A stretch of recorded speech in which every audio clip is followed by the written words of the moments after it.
You must have chaos within you to give a birth to a dancing star. Quote daripada Friedrich Nietzsche.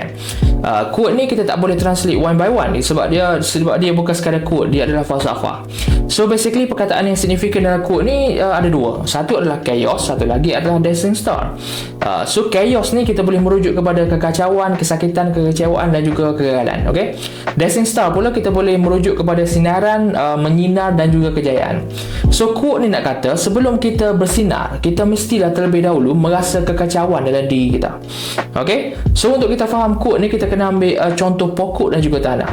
Tahu tak kita kenapa sebelum kita tanam pokok kan, kita kena gemburkan tanah terlebih dahulu, yang kita panggil sebagai proses pembajakan. Tahu tak kenapa? Sebab tanah yang tidak melalui proses chaos yang tadi dalam quote tu kan, iaitu proses menggemburkan tanah tadi tu, tanah itu akan menjadi keras, dan tanah yang keras tak akan mampu hidupkan apa-apa. Air tak boleh meresap, akar tak boleh menembus jauh, dan kalaupun pokok itu tumbuh, angin kuat sikit je pokok itu akan cepat untuk tumbang sebab dia tak kukuh kan.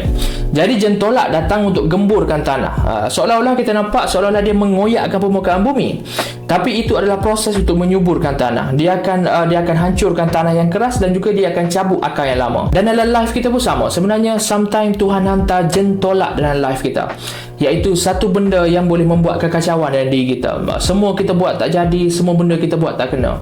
Tapi mungkin itu bukan tanda kita gagal. Mungkin itu cuma adalah proses pembajakan tadi. Sakit, ya. Pedih, ya. Tapi maybe itu adalah proses menggemburkan jiwa kita, supaya akar jiwa kita lebih kuat untuk tumbuh dan menghasilkan hasil yang lebih baik.